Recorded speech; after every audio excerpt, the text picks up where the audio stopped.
Saudi ജയിലിൽ കഴിയുന്ന അബ്ദുൾ റഹീമിന്റെ മോചനത്തിൽ ഇന്ന് തീരുമാനമുണ്ടായേക്കും. ഹർജി റിയാദ് കോടതി ഇന്ന് പരിഗണിക്കും. മോചന ഉത്തരവ് ഉടനുണ്ടാകുമെന്നാണ് പ്രതീക്ഷ. സൗദി ബാലൻ കൊല്ലപ്പെട്ട കേസിൽ ജയിലിൽ കഴിയുകയാണ് അബ്ദുൾ റഹീം. കഴിഞ്ഞ തവണ കേസ് പരിഗണിച്ചെങ്കിലും കോടതി കേസ് ഇന്നത്തേക്ക് മാറ്റുകയായിരുന്നു. പബ്ലിക് റൈറ്റ്സ് നടപടിക്രമങ്ങൾ അവസാനിച്ചുള്ള അന്തിമ വിധി പ്രതീക്ഷിക്കുന്നുണ്ട്. മോചന ഉത്തരവ് കാത്തിരിക്കുകയാണ് അബ്ദുൾ റഹീമിന്റെ നാടും വീടും. പൌരൻ സുരക്ഷ സർക്കാരിന്റെ ഉത്തരവാദിത്വത്തിൽ വരുന്നതിനാൽ കേസിൽ പ്രോസിക്യൂഷൻ നിലപാട് ശക്തമാവും.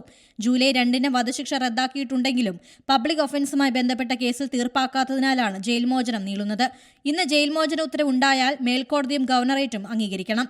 ഇതിനുശേഷമാണ് ജയിൽ മോചനം. നാട്ടിലേക്ക് കയറ്റിവിടാനുള്ള യാത്രാരേഖകളെല്ലാം റിയാദിലെ ഇന്ത്യൻ എംബസി തയ്യാറാക്കിയിട്ടുണ്ട്. സൗദി ബാലൻ കൊല്ലപ്പെട്ട കേസിൽ കഴിഞ്ഞ 18 വർഷമായി ജയിലിലാണ് കോഴിക്കോട് സ്വദേശി അബ്ദുൾ റഹീം. ദയാധനമായ 15 മില്യൺ റിയാൽ സൗദി ബാലന്റെ കുടുംബത്തിന് കൈമാറിയതോടെയാണ് വധശിക്ഷ റദ്ദാക്കിയത്. മോചന ഉത്തരവ് ഇന്നുണ്ടായാൽ ആഴ്ചകൾക്കുള്ളിൽ തന്നെ റഹീമിന് നാട്ടിലെത്താൻ കഴിയുമെന്നാണ് പ്രതീക്ഷ. News desk C Malayalam news. ഏറ്റവും പുതിയ വാർത്തകളും വിശേഷങ്ങളും വിരൽത്തുമ്പിലറിയാൻ സി മലയാളം ന്യൂസ് എല്ലാ ഡിജിറ്റൽ പ്ലാറ്റ്ഫോമുകളിലും ലഭ്യം.